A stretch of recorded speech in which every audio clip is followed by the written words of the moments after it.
प्रिय बच्चों, आज हम आपको यूपी पे बोर्ड 2024 कला में आने वाले प्रश्नों का एक संभावित मॉडल आपके समक्ष लाए हुए हैं। आप इस पे ध्यान से अध्ययन कर लेंगे तो निश्चित रूप से बोर्ड एग्जाम में आपको पूरे 70 नंबर मिलेंगे। तो आप इसको ध्यान से देखिए, इसमें जो भी समान निर्देश दिए गए हैं उसका अनुपालन कीजिए और जो हम बता रहे हैं उस पर विशेष ध्यान दीजिए कि आपका बोर्ड पेपर बहुत नजदीक है। आप इसको फेयर कॉपी पे सॉल्व कर लेना और जब आप पेपर दे करके आना और मिला लेना, आप देखोगे यही क्वेश्चन या इसी प्रकार के क्वेश्चन आपको पेपर में आए हुए हैं। तो निश्चित रूप से ये स्कोरिंग सब्जेक्ट है, इसका प्रयोग आप कर लीजिए तो आपको पूरा 70 में 70 नंबर मिलना है। तो चलिए इस पे हम अध्ययन करते हैं। देखो बेटा, चित्रकला जो है ये आपको 3 घंटा 15 मिनट का समय मिलेगा और ये 3 खंडों में विभाजित रहेगा। क ख ग। क में आपको 20 बहुविकल्पी प्रश्नों का उत्तर देना है। अब वहां पर भी आपके पास विकल्प है कि हम आलेखन से 20 प्रश्न लें कि प्रावधानिक से 20 प्रश्न लें। आलेखन या प्रावधानिक में से किसी एक का चयन आप कर सकते हैं और 20 प्रश्नों के बहुविकल्पी में से जो सही विकल्प रहे उस पर सही का निशान लगाइए और मार्कशीट पर उसे रंग दीजिए, गोले को रंग दीजिए, जिससे आपका नंबर कंप्यूटर के द्वारा पढ़ा जा सके और आपको इसमें 20 में 20 मिल सके। खंड ख में आपको 3 कंडीशन मिलेगा। आप आलेखन कर सकते हैं, आप प्रावधानिक कला कर सकते हैं, आप प्राकृतिक दृश्य कर सकते हैं।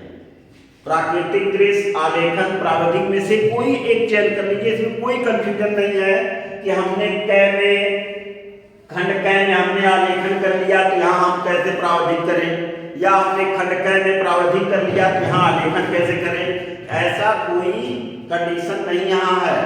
आप एकदम स्वतंत्र हैं कि क में आपने प्रावधानिक लिया कि आलेखन लिया, खंड ख में आप प्राकृतिक लोगे कि आलेखन लोगे, प्रावधानिक कला लोगे।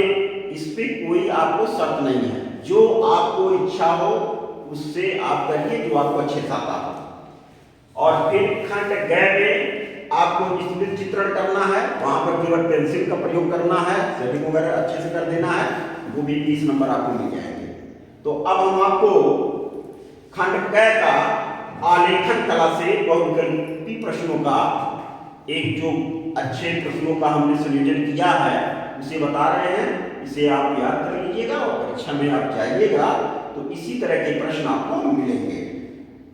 तो देखिए, खंड क बहुविकल्पी प्रश्न आलेखन कला हमने चयन किया है आलेखन कला का। यहाँ पर 20 अंक लिखा हुआ है, मतलब सभी क्वेश्चन के एक अंक हैं। 20 क्वेश्चन 20 अंक और सही आंसर देकर के आप 20 नंबर ले लीजिए। यहाँ कोई नंबर कटने वाला नहीं है। तो क्वेश्चन नंबर 1 आपका है कि निम्नलिखित में से कौन प्रभावी आलेखन में सहायक होते हैं। अब यहाँ पर प्रभावी आलेखन मतलब अच्छा आलेखन कौन लोगों पर प्रभाव डाल सकता है। तो देखिए, क्या अटूट रेखाएं हैं, लयबद्ध रेखाएं हैं, रंग है, ये सभी हैं। कोई भी आप कला बनाओगे, कोई भी चित्र बनाओगे, उसमें क्या चाहिए, अटूट रेखाएं भी चाहिए, लयबद्ध होनी चाहिए, रंग भी अच्छा होना चाहिए। तो यहाँ से स्पष्ट है कि तीनों सही है। तीनों सही मतलब ये नहीं तो ए बी सी तीनों पे आप कलर कर दीजिए, तीनों को सही ऐसे लगा दीजिए कि ये भी सही है, बी सही है, सी सही है, तो गलत हो जाएगा। ये तीनों सही है तो यहाँ पर दिया है ये सभी का मतलब ये तीनों।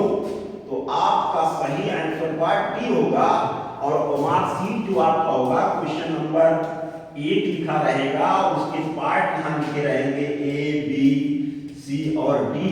तो इसमें से आप डी वाले को डाल करेंगे तो आपका 1 नंबर यहाँ से बन जाएगा। क्वेश्चन नंबर 2, समबाहु त्रिभुज के आंतरिक कोण होते हैं। देखो, समबाहु त्रिभुज समबाहु जिसकी सभी भुजाएं बराबर है। अगर सभी भुजाएं बराबर हैं, ये भुजा ये और ये तीनों भुजा बराबर है तब ये समबाहु होता है, और समबाहु त्रिभुज की भुजाएं के साथ साथ उसके जो आंतरिक कोण होते हैं वो भी बराबर होते हैं, और ये तीनों 60-60 ही होंगे, क्योंकि आप जानते हो कि तीनों मिल करके 180 होना चाहिए। कोई भी त्रिभुज होगा तीनों कोण मिलके 180, समान भुजा है तो समान कोण भी होंगे, तो सभी कोण 60 अंश। आपका answer part C. Question number 3 देखिए, आलेखन का वर्गीकरण किन आधारों पर किया जाता है? बनावट, सजावट, स्पष्ट एवं अस्पष्ट, बनावट एवं सजावट। तो यहाँ पर सही पार्ट आपका है बनावट एवं सजावट। नेक्स्ट क्वेश्चन, क्वेश्चन नंबर 4 देखिए, करा प्राकृतिक आलेखन किन प्राकृतिक उपादानों के संयोजन से निर्मित होता है? जो प्राकृतिक आलेखन आप करते हो उसमें क्या क्या आवश्यक होता है? तो प्राकृतिक आलेखन में देखिए फूल, पत्तियां, कलियां, ये सभी। अब यहाँ पर भी इसी तरह क्वेश्चन आ गया कि फूल प्राकृतिक आलेखन में होता है कि पत्तियां होता है कि कलियां होता है, ये सभी होती हैं। तो आप जानते हैं प्राकृतिक आलेखन करेंगे, कोई भी पौधा उठाएंगे, कोई फूल उठाएंगे, गुलाब उठाएंगे, कोई भी, उसमें क्या केवल फूल बना देंगे, केवल पत्ती बना देंगे कि केवल कलियां दिखा देंगे? तो आपको स्पष्ट है कि तीनों दिखाना पड़ेगा। इसका मतलब इसका सही पार्ट क्या हो जाएगा? ये सभी। नेक्स्ट क्वेश्चन, करा प्राकृतिक रूपों को किस प्रकार के आलेखन में परिवर्तित किया जाता है? अब यहां पर प्राकृतिक रूपों को किस प्रकार के आलेखन में परिवर्तित किया जाता है, यहाँ पर आपको ध्यान देना होगा कि जो प्राकृतिक आलेखन आप करेंगे उसे आप क्या करेंगे? सूक्ष्म करेंगे, अलंकारिक करेंगे, प्राकृतिक करेंगे, ज्यामिति करेंगे, तो आप उसको अलंकारिक करेंगे। नेक्स्ट क्वेश्चन, करा कला शब्द है, मतलब कला शब्द की उत्पत्ति कहाँ से हुई है इससे ये पूछ रहा है। तो आप कला शब्द जान लीजिए, याद कर लीजिए कि संस्कृत भाषा का शब्द है कला। नेक्स्ट क्वेश्चन, करा सूक्ष्म आलेखन में किस पर विशेष ध्यान दिया जाता है? तो सूक्ष्म आलेखन पर रंग पर, आकार पर, अलंकार पर, संतुलन बनाने पर। तो इसमें सही पार्ट है संतुलन बनाने पर। कौन सा पार्ट पे आप लगाएंगे? संतुलन। यह आपका सही पार्ट होगा संतुलन बनाने पर।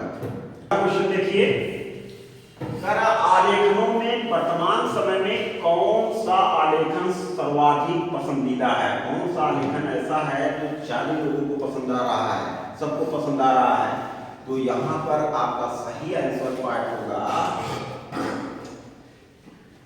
अलंकारिक।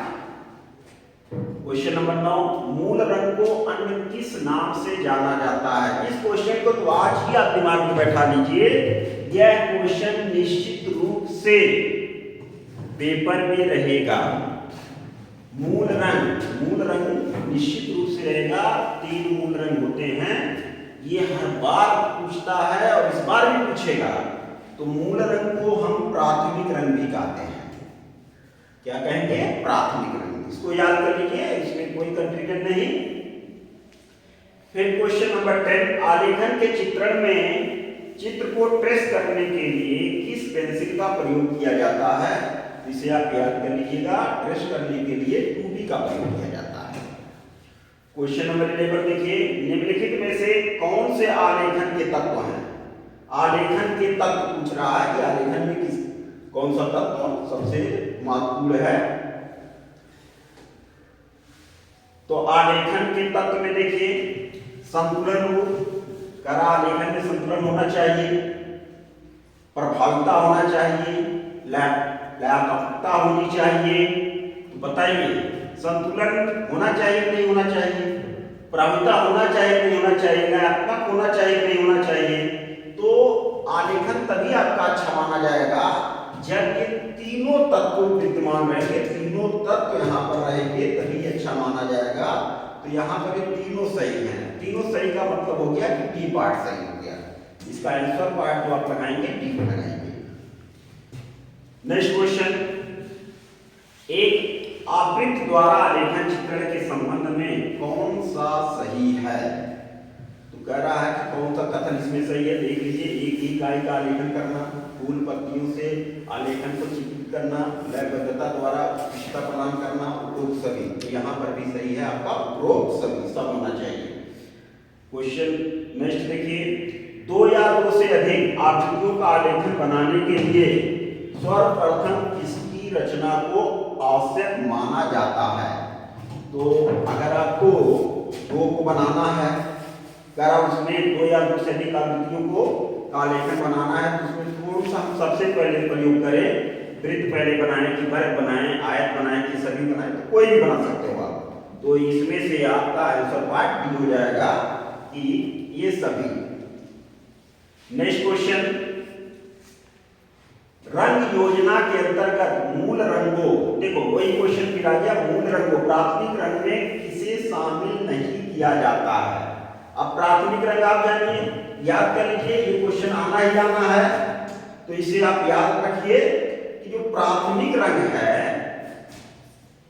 वो आपका लाल है, आपका पीला भी है और नीला, यही तीनों रंग आपके प्राथमिक हैं। तो बचा क्या आपका हरा। कह रहा है कि मूल रंगों में किसे शामिल नहीं किया जाता है, सब ध्यान रखना। ये इस तरह के क्वेश्चन कंपटीशन में भी आते हैं, लोग नहीं पर नहीं ध्यान देते हैं, तो गलत को सही, सही को गलत करके आते हैं। तो यहां पर ध्यान देना, कह रहा प्राथमिक रंग कौन सा नहीं है, तो कौन सा नहीं है? तो आपका प्राथमिक रंग हरा नहीं है, ये द्वितीयक रंग में आता है। नेक्स्ट क्वेश्चन, कौन सी पेंसिल से बनी रेखाएं हल्की होती हैं? तो आप जानते हैं जितना ज्यादा आपका बी होगा उतना वो ब्लैक होगा, उतना गाढ़ा होगा। तो कौन सी पेंसिल से बनी रेखाएं सबसे हल्की होंगी? तो सबसे हल्की होगी 1H पेंसिल से हल्की रेखाएं बनती हैं। नेक्स्ट क्वेश्चन,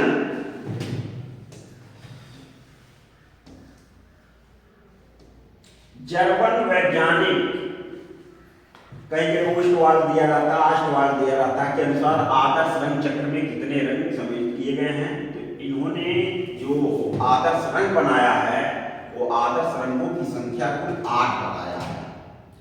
8 रंग इनके आदर्श है। कभी कभी पूछ लेता है आपको रंग कौन से हैं, इसलिए यहाँ पर हमने एक और क्वेश्चन इन्हीं का ले लिया है कि 8 रंग कौन से हैं। देखो, पीला और नारंगी, ऐसे ही आंसर दिया जाता है। अष्टवाल में 8 रंग होते हैं। अब ये पूछ रहा है कि अष्टवाल के अनुसार आदर्श रंगों की श्रेणी में कौन से रंग शामिल होते हैं।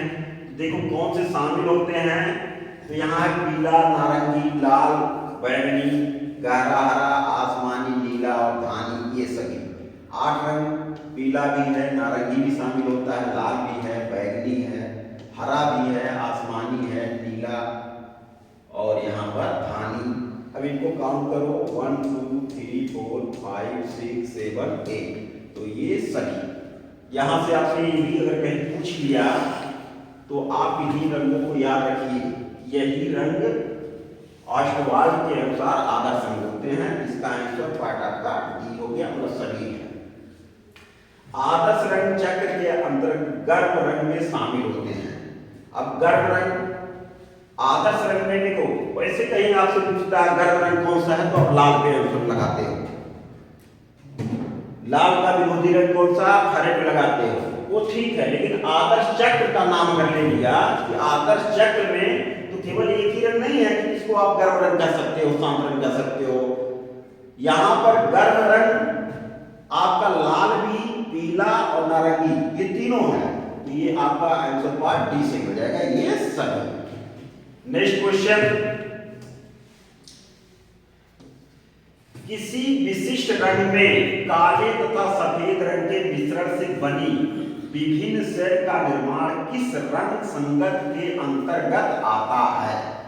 यहां पर ध्यान दीजिएगा क्वेश्चन, किसी विशिष्ट रंग में काले तथा सफेद रंग के मिश्रण से बनी विभिन्न शेड का निर्माण किस रंग संगत के अंतर्गत आता है? समान रंगों की संगत, विरोधी रंगों की संगत, एकांकी रंग संगत, मध्यवर्ती रंग संगत। तो कौन सा पार्ट इसमें सही होगा? एकांकी रंग। कि इस पे आप सही का निशान लगाएंगे तो ये आप याद कर लीजिएगा, इसमें जो सही आंसर है आपका एकांकी है। और लास्ट क्वेश्चन है बहुविकल्पी का, आलेखन में चित्रण करते समय किन किन सावधानियों पर ध्यान देना चाहिए। जब आप आलेखन कर रहे हो तो किस बातों पर आप ध्यान देंगे। आलेखन को गंदा नहीं करना चाहिए, सही बात है, गंदा कर दोगे तो नंबर कट जाएगा। ब्रश को पानी में अधिक समय तक नहीं रखना चाहिए, बहुत समय तक पानी में ब्रश को क्यों रखोगे, क्या काम है। आलेखन की दीवारों को स्पष्ट बनाए रखना चाहिए। उपरोक्त सभी, तो यहाँ से स्पष्ट हो रहा है कि आप इसको थोड़ा सा ध्यान से पढ़ लेंगे तो ऐसे ही कंफर्म है कि आलेखन में चित्रण करते समय की सावधानी ध्यान रखना चाहिए। तो तीनों बातों पर ध्यान रखना चाहिए। तो हमारा आंसर पार्ट डी वाला सही हो जाएगा। इस तरह से 20 क्वेश्चन आपने किया और आराम से करना है, कोई आप कंपटीशन में नहीं बैठे हो कि आपको 60 मिनट में 120 क्वेश्चन करना है। यहाँ आपके पास 3 घंटा 15 मिनट है और आपको 20 क्वेश्चन बहुविकल्पी के करने हैं। एक आपको रखना है और 2 चित्र और बनाना है, फल फूल सब्जी वगैरह का। तो बहुत कहाँ आपको समय लगेगा, आराम से आप करेंगे तो 3 घंटे से पहले हो जाएगा। उसमें बहुत आपको तेजी दिखाने की जरूरत नहीं है, बल्कि आपको सावधानी दिखाने की आवश्यकता है। अब हम नेक्स्ट खंड पे चल रहे हैं, खंड ख, जो आपके लिए बहुत ही महत्वपूर्ण है। यहां पर आपको ये 30 नंबर देगा। इसमें करना क्या है, इस पे आप ध्यान दीजिए। खंड ख में प्राकृतिक दृश्य चित्रण, आलेखन या प्रावधिक कला, 3 भाग इसके हैं, 3 पार्ट में बांटा है। प्राकृतिक दृश्य चित्रण करिए अथवा लिखा है इसे कीजिए या आलेखन कीजिए। इन दोनों को नहीं करने का मन है, आपको प्रावधिक कला में रुचि है, प्रावधिक कला कर दीजिए। अब कोई आप देखिएगा, कंफ्यूज मत होइएगा। यहां कोई कह दिया कि आपने आलेखन किया है तो यहां पर आपको प्रावधिक नहीं करना है, या यहां पर आपने प्रावधिक किया है यहां पर आपको आलेखन नहीं करना है। इस कंफ्यूजन से तो आप एकदम दूर रहिए। आपको इन तीनों में से जो मन हो वो कीजिए, ऊपर जो मन था वो आपने किया। तो देखिए खंड ख में प्राकृतिक दृश्य चित्रण करेंगे या आलेखन करेंगे या प्रावधिक कला करेंगे। ये आप देख लीजिएगा कौन सा क्वेश्चन ऐसा है जो आपको एकदम स्पष्ट आ रहा है। प्राकृतिक दृश्य चित्रण आपको अच्छा लगे इसको कर लीजिए, ये ना अच्छा लगे तो आप आलेखन कर लीजिए। और आपका मैथ काफी स्ट्रांग है, उसके जो भी क्वेश्चन आए हुए हैं इस समय अगर आपको आ रहे हैं तो उसे कर लीजिए। लेकिन ध्यान दीजिएगा, जब प्रावधिक कला आप टच करिएगा तो देख लीजिएगा कि अगर जितने पार्ट उसने पूछा है 5 पार्ट करने के लिए करा, 5 आएगा तभी करिएगा, नहीं तो एक भी पार्ट आप गलत करेंगे तो पूरा नंबर कट जाएगा, क्योंकि वो मैथ है। यहां पर आप करेंगे बहुत अच्छे से कर देंगे 30 नंबर मिल जाएगा, उससे खराब कर देंगे तब भी 24-25 नंबर मिल जाएगा, बहुत खराब कर देंगे तब भी 20 नंबर पा जाएंगे। तो चलिए हम आपको प्राकृतिक दृश्य चित्रण के बारे में बताते हैं कि इसमें आपको क्या करना है। देखिए क्वेश्चन नंबर 21, क्योंकि 20 तक आप कर चुके हैं। क्वेश्चन नंबर 21 आप लिखेंगे, उस पेज पे व्हाइट पेज आपको मिलेगा, उस पे आप ऊपर लिख देंगे प्राकृतिक दृश्य चित्रण। क्वेश्चन नंबर 21 का है प्राकृतिक दृश्य चित्रण। इसमें क्या कर रहा है, अपनी ड्राइंग शीट पर चारों ओर समान हाशिया छोड़ते हुए बीचों बीच 20x15 सेंटीमीटर का एक आयत बनाइए। देखो जो आपको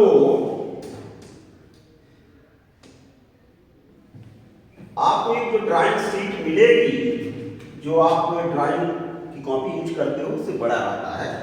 ड्राइंग शीट मिलेगी तो आपका ड्राइंग शीट इस तरह से थोड़ी सी बड़ी रहेगी। अब इसमें कह रहा है कि बीचों बीच 20x15 चारों तरफ हाशिया छोड़िए। ये नहीं कि यहां से कर दिए इधर इतना तक ला करके छोड़ दिए, ऐसा नहीं करना है।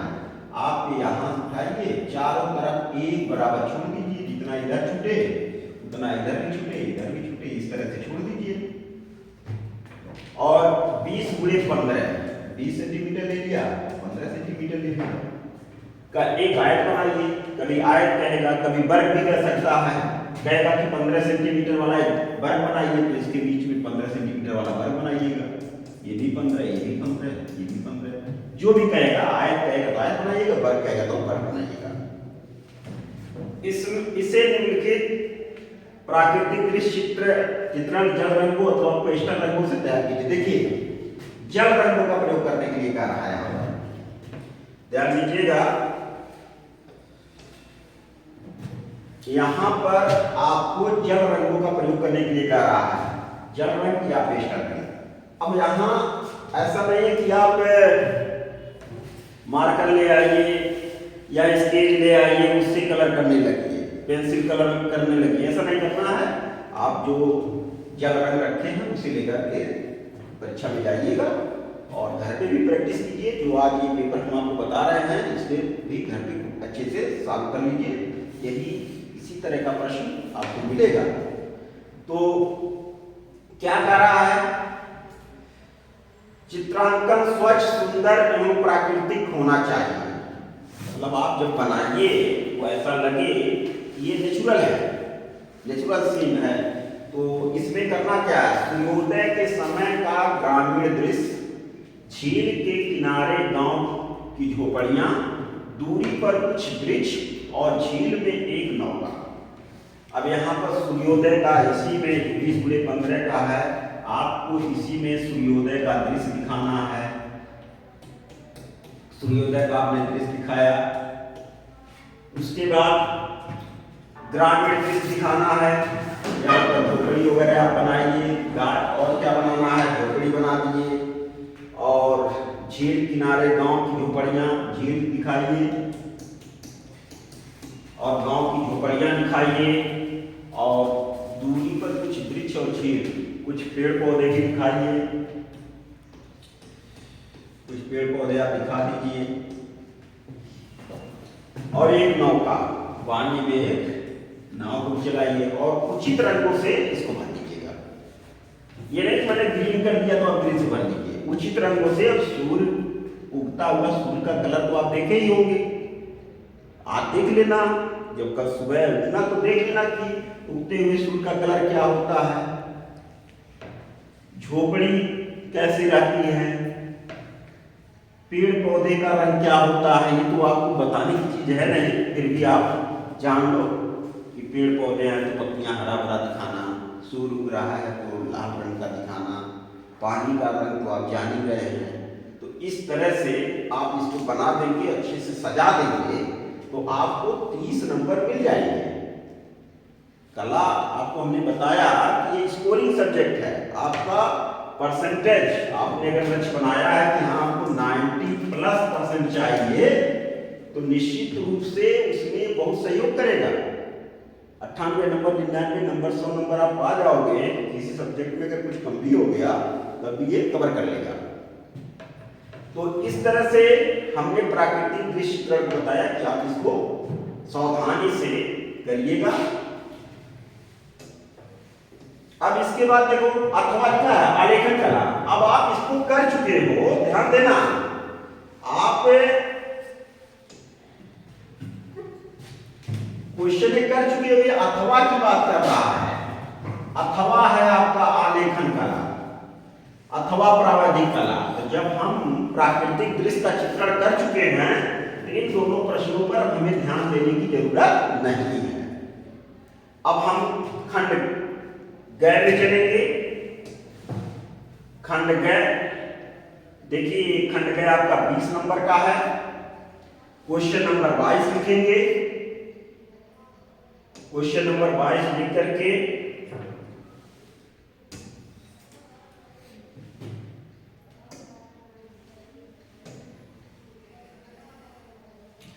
अब इसमें क्वेश्चन नंबर 22 में देखिए क्या कर रहा है। इस प्रश्न के दो भाग क तथा ख, दोनों ही भागों के चित्र बनाना अनिवार्य है। अब ध्यान दो, 22 में क भी है और 22 का ख भी है। अब क में दोनों में से चित्र बनाना है। ये नहीं कि आपको आम आ रहा है, बैगन आ रहा है तो दोनों बना दिए, नंबर नहीं मिलेगा। 20 नंबर जो है 10 नंबर इसका है और 10 नंबर इसका है। एक इसमें से बनाना है और एक इसमें से बनाना है। अब इसमें से एक बनाना है। अब 22 के कै में ऐ बना लो या बै का बना लो, सै का बना लो, दै का, जो तुमको अच्छा लगे, जिसका आप बढ़िया से जानते हो बनाना। ये नहीं आम की पत्ती आप बना रहे हो और देखने में वो अमरूद की पत्ती लग रही है, वो सब पत्तियों में जाली वगैरह रहता है, उसको भी ध्यान देना चाहिए।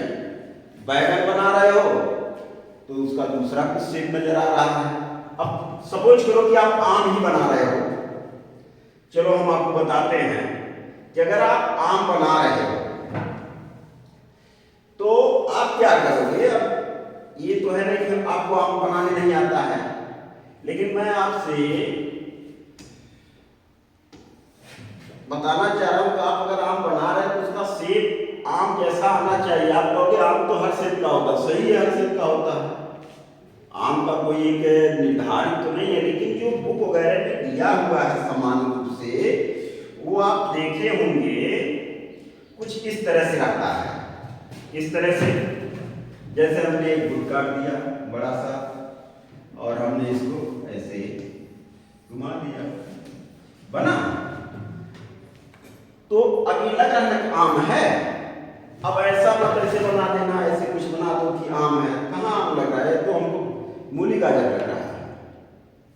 तो इसमें से कोई एक पार्ट आप चयन कर लेना जो आपको अच्छा बनाने आता होगा। तो गणित के अध्यापक हैं, कल भी थोड़ा देख लेते हैं, तो आप हमसे अच्छा बना लेंगे और निश्चित बनाएंगे, आपको 10 नंबर मिलेगा।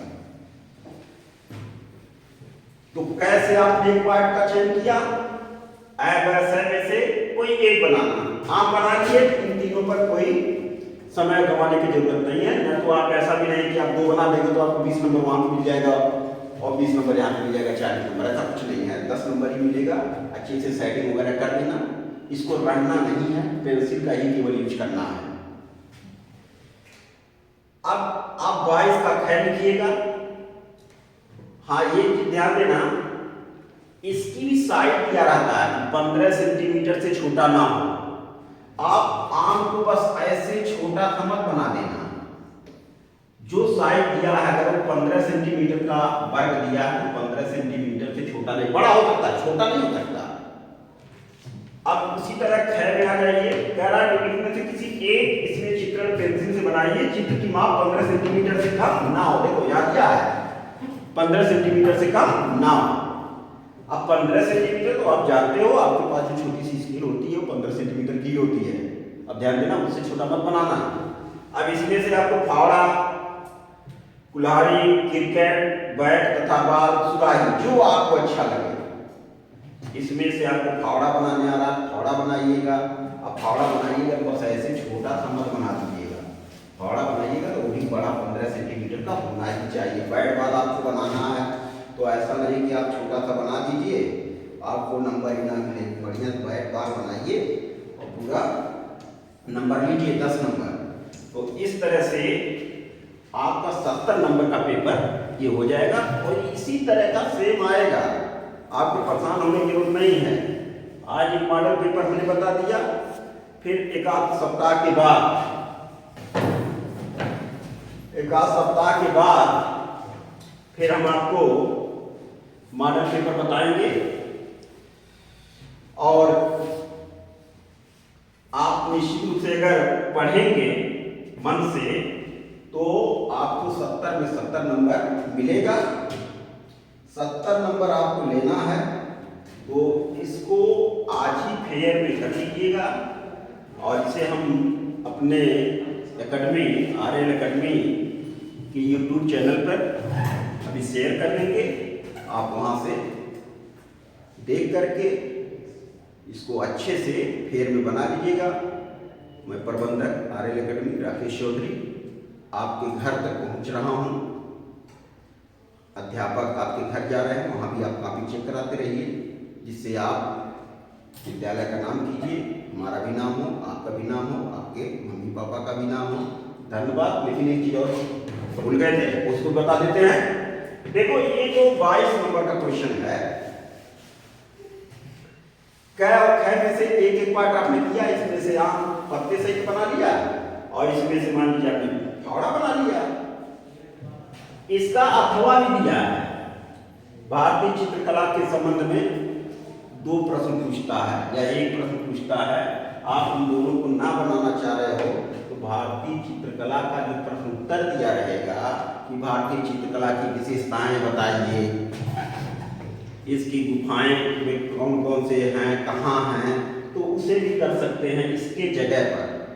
लेकिन हमें लगता है कि आप कला है तो कला में ही रहिए, लिखने के चक्कर में बहुत मत पड़िए, नहीं तो ये जो आपको 10 नंबर मिल रहा है 20 नंबर का, बहुत अच्छा लिख देंगे तो आपको 20 मिल सकता है, लेकिन चांस आपके यहाँ पर 10 से 12 नंबर के ही बनेंगे। इसलिए आपको जो बताया गया उसी को कीजिएगा। Best of luck, thank you.